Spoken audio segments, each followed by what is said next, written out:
Assalamualaikum warahmatullahi wabarakatuh. Perkenalkan, saya Khairunisa, calon guru penggerak angkatan 9 dari TK Madani Lubuk Pakam, Kabupaten Deli Serdang. Di sini saya akan memaparkan mengenai koneksi antar materi modul 2.1 pembelajaran berdiferensiasi.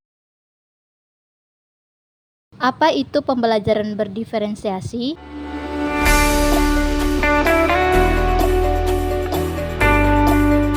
Pembelajaran berdiferensiasi adalah usaha guru dalam menyesuaikan proses pembelajaran di kelas untuk memenuhi kebutuhan belajar murid. Artinya, pembelajaran berdiferensiasi adalah pembelajaran untuk mendukung semua murid di kelas kita. Maksudnya apa ya? Setiap anak adalah unik, punya kelebihan dan kekurangan masing-masing. Begitu juga dengan minat, pola pikir, gaya belajar, kebiasaan, dan kemampuan literasi yang berbeda-beda. Maka disinilah diperlukan usaha guru untuk dapat memenuhi kebutuhan belajar murid yang berbeda-beda tersebut, agar mereka merasa nyaman dan tujuan pembelajaran dapat tercapai.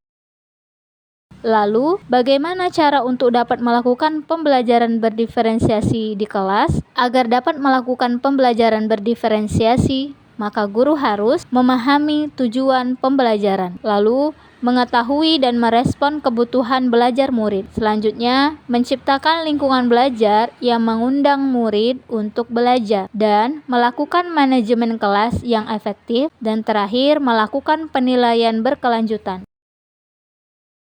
Berkaitan dengan kebutuhan belajar murid, maka guru harus memahami 3 aspek penting, yaitu pertama, kesiapan belajar murid atau readiness, yang kedua, minat murid, yang ketiga, profil belajar murid.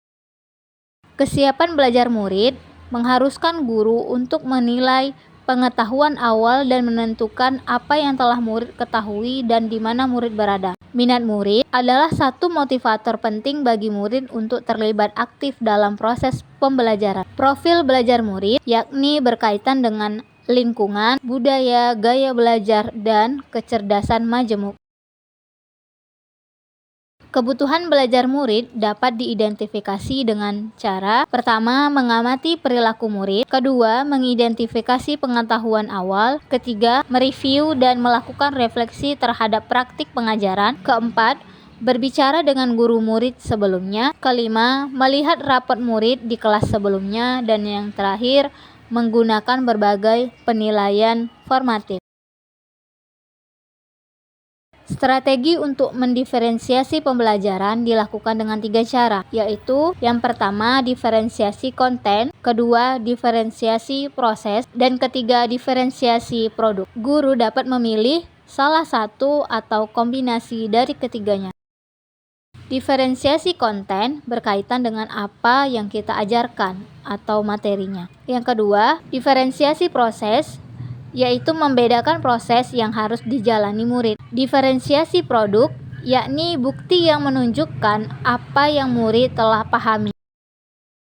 Keterkaitan modul pembelajaran berdiferensiasi dengan modul yang lain. Yang pertama, modul 1.1 dan 2.1. Untuk melakukan pembelajaran berdiferensiasi, maka guru harus berusaha memenuhi kebutuhan belajar anak sesuai dengan kodrat alam dan kodrat zaman, dan berpihak pada murid sesuai filosofi Ki Hajar Dewantara.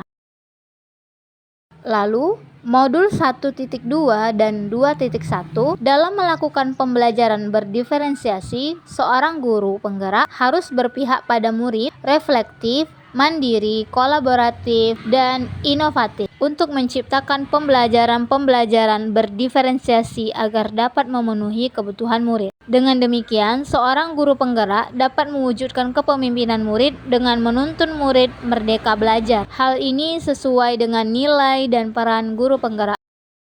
Modul 1.3 dan 2.1, pembelajaran berdiferensiasi dapat menjadi salah satu strategi untuk mewujudkan visi guru penggerak yang berpihak pada murid. Modul 1.4 dan 2.1 dalam pelaksanaan pembelajaran berdiferensiasi antara guru dan murid harus ada kesepakatan kelas terlebih dahulu agar proses pembelajaran dapat berjalan dengan baik sesuai dengan nilai-nilai budaya positif.